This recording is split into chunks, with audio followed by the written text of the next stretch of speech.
shut down. I couldn't talk, couldn't open my eyes, but I could still hear everything and I could process everything. So I could hear the doctor telling my mom, you know, like, he's got a 50-50 chance of living. And my mom's crying. Like, I just don't want to see him in pain. So they put me in a medical coma, and I was in the hospital for 57 days. They had me on life support. They had to do a tracheotomy. I had to get a colostomy bag because I couldn't get out of bed to take a shit. Is that where you got your addictomy? I wish. I wish I would add a couple inches to me. Yeah, so they had me on life support, man, for a month. I was in medical coma for 2 weeks. They did the trach. I got down to, I think it was 123 pounds. I mean, you could see my shoulder blades through my skin. I had to learn how to walk again. I had to learn how to eat, everything. And you would think that... So that stopped you, you stayed clean from that moment on, right? Yeah. Right? Right. So in my crazy thinking, so mind you, still can't find a vein. So these doctors poking me, trying to find somewhere to put an IV in me. Well, if they can't find a vein, they got to come in and they got to put ports in your arm. So it's a PICC line. Yeah, it's a PICC line that goes straight to your heart. 7 of them, yeah. Yeah, so they come in with like a little sonar machine, and they stick it in, and they got to follow it through, and like it kept turning the wrong way, and it was going up into my throat, and they finally got it down to my heart, and it was these 2 ports that they would just come in and hook up to. So did you, huh? Well, when I got out of the hospital, I tried to leave with them because I thought, this is perfect, you know? Same thing. Oh, I'm mainline all day, it's man. a felony. Is it? Yeah. Yeah. Well, they didn't let me leave with it, but so I get out of the hospital, and you would think, like, after losing my dad, you know, almost dying, that all this shit would stop me. No, they had to go stay out at my parents' house in Palm Springs for 6 months while my mom changed my bandages on my ass every other day. I had to go down. My brother had to drive me down to the hospital once a week so they could burn, because the wounds weren't, because they had to go in there and clean out all that abscess, everything. So I mean, smelling great. Oh, dude, you ever had it cleaned out an abscess, man? That infection smell. Puppies tied to your leg. That infection smell is nothing nice. And so, I mean, you would think after all this time of all this shit that I would stop.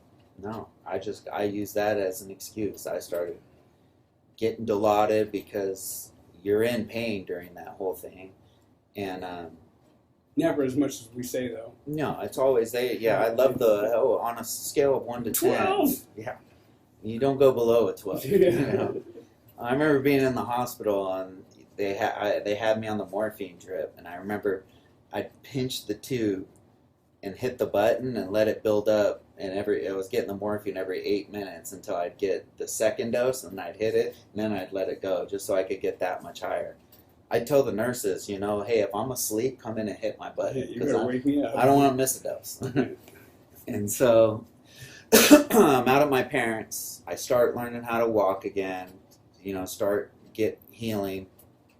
And I remember my stepdad coming in and saying, you got to go. You got to get out of here, dude. Like, you're killing your mother. She doesn't have the heart to kick you out. No longer welcome. Yeah, exactly. And I love you to death, but we're not going to watch you kill yourself, and you're killing your mother, and that's the woman I love. And mind you, they got 15 years clean at this time. They never did meth again. They cleaned up their act. They're on the straight and narrow, just trying to do the right by me. And I didn't bat an eye, man. I went right back to that chick that I was slamming heroin with and doing all my dirt with, and she took me in with open arms, and I was back off running. And at this time is when I got into robbing pharmacies, man. I'd run in. I remember the first one I'd hit. I didn't have a gun or anything, and I had this little stubby, little flathead screwdriver, and the handle was black, but it kind of looked like a revolver. And so I put black electrical tape over the actual metal part, And I felt like if I ran in and just scared everybody, like they'll give me all the drugs. And that's exactly what happened, man. I ran in and put it right to the back of this guy's neck, and it was a little mom and pop pharmacy, and both the girls were just throwing all the pills in the bag, and that would feed my addiction for 2 weeks, and I'd sell half of them, use the money to buy coke and heroin and take Xanny bars, until one day, I ran into this one pharmacy and The wrong pharmacy. and almost got shot. And because I would hit these little mom and pop pharmacies, and pretty soon you're gonna run into the For wrong sure. one, especially these little Asian mom and pop pharmacies, man. They're not giving up shit. Yeah, they'll fight you too. They don't care what you got in your hand. Yeah. And so, in my clear head of thinking, clouded by heroin, I thought, well, I'll just try robbing banks, and if I don't use a weapon, I just use a note, they're not going to give me that much time. But subconsciously, I think I wanted to get caught, and that's what I did, man. I got caught robbing a Wells Fargo, and I had a buddy take me down, pulled the dope fiend move, didn't tell him I was robbing the bank, had him drive me to the bank, and then had him take me across the parking lot and got in and out after we robbed the bank. And the whole time he had no idea. And, they arrested both of us. The detectives thought there was no way that he wasn't in on it, but we both told the same story. So they sent him home. And they took me to county jail, and I knew at that point I was going to start my prison term, man. Yeah. And that's when you start really finding out what you're about, And I remember getting off the bus that first day at Wasco reception. That first sign I saw was Warning, no warning shots. No warning shots, man. I mean, I don't care what age you are, 18, 30. I went to prison for the first time when I was 30 years old, and I was still scared like a little kid, man. Butt clencher for sure. Oh, and you're trying to hide it, I mean, I'm trying to. Gotta hide it. I got a smug look on my face. I got my mouth shut, my eyes open, but scared shitless, And scared shitless because I know I got to go in there and pull my pants down and get naked in front of everyone. I got scars all over my ass that, I look like I got mauled by a shark. Right. And every guard that ever, would be doing a cavity search, like, I'd have to explain the story, So I just started coming up with, I got saving this girl in the African safari. Yeah. So this was Wasco reception, man, and any reception place you go to, it's rocking and rolling because there's so many people coming and going.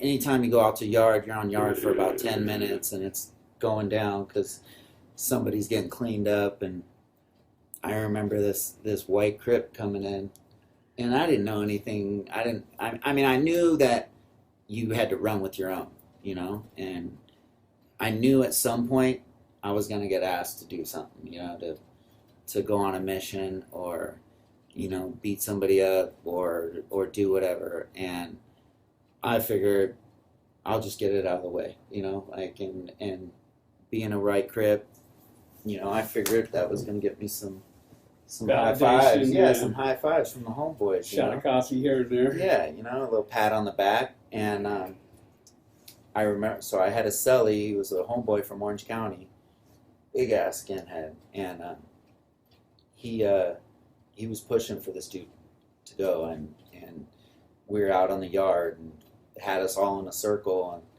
was telling it who's going with me. And I remember a couple of the other heads were like, well, I went on the last one, and I'm going home in 2 weeks, and he's like, are you kidding me? And I just raised my hand and was like, I'll go with you, Sully.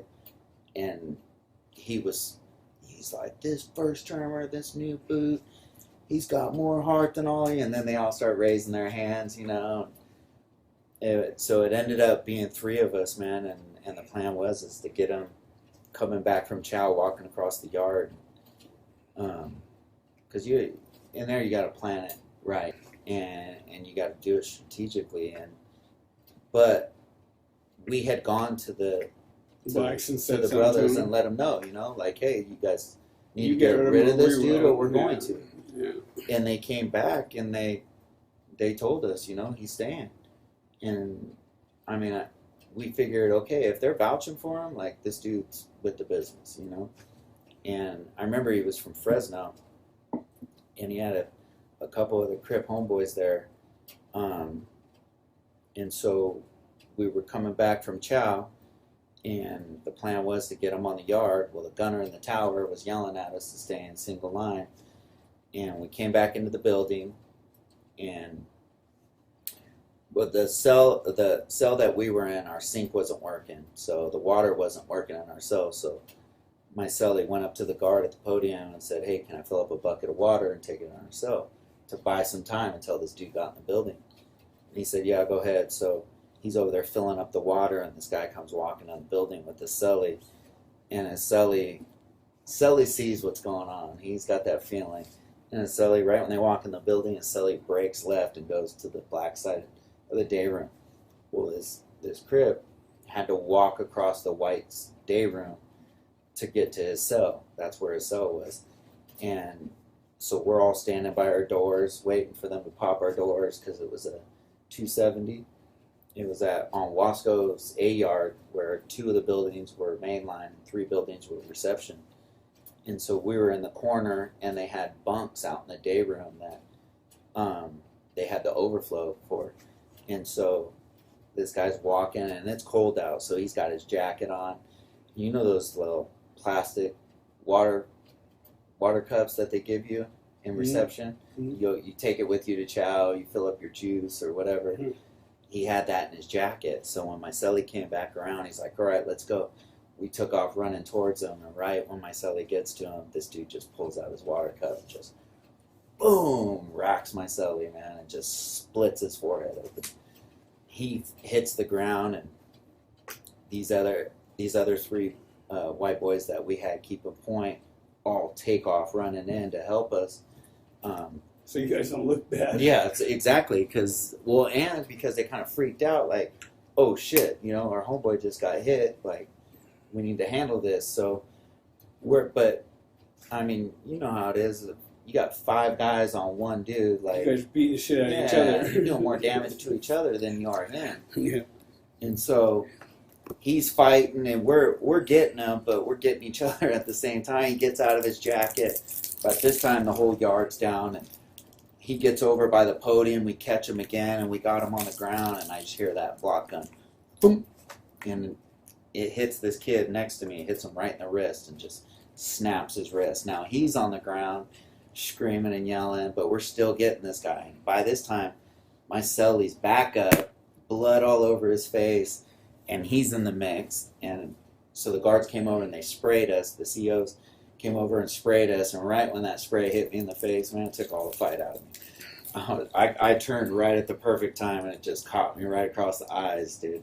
I'm on the ground throwing up. The other guys are down, and my cellie's back up on top of this guy, and he's smashing his head into the ground going, "You are the enemy," like, in front of the whole building, dude.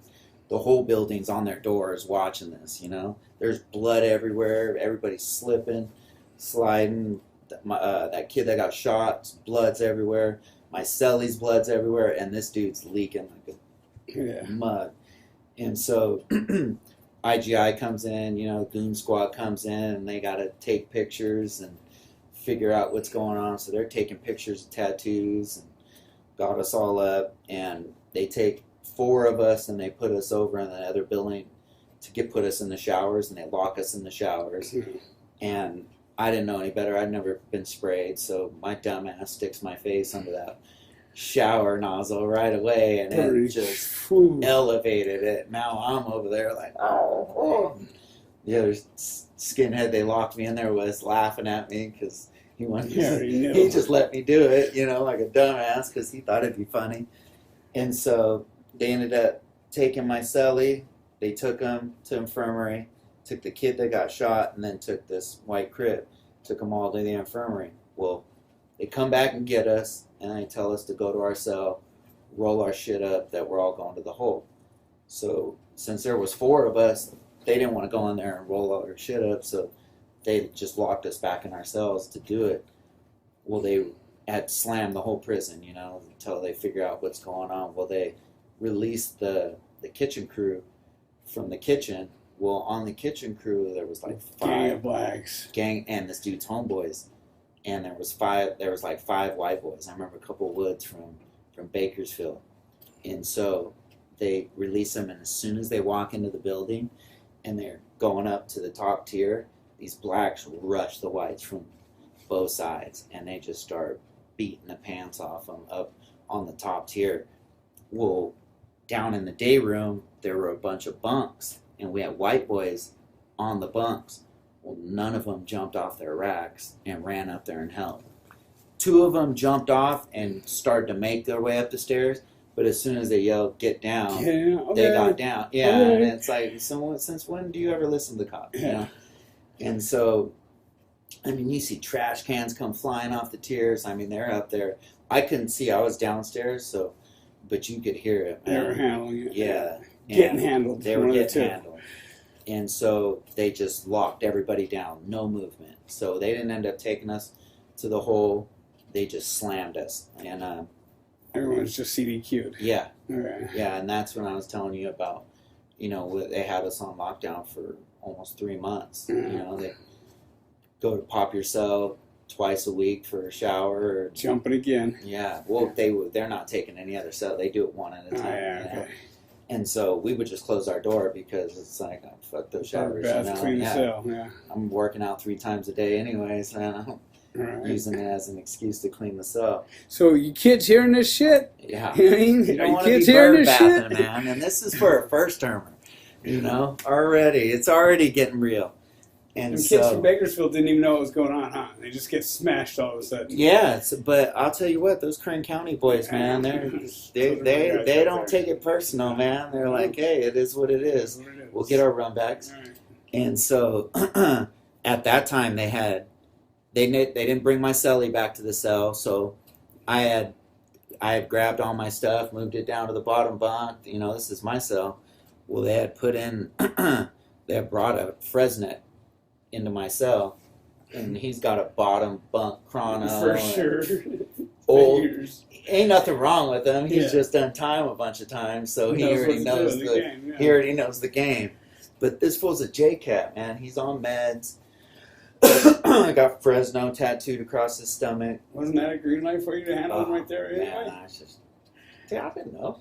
You know? I thought you hated I- them motherfuckers. I hated him because of this one. Oh, okay.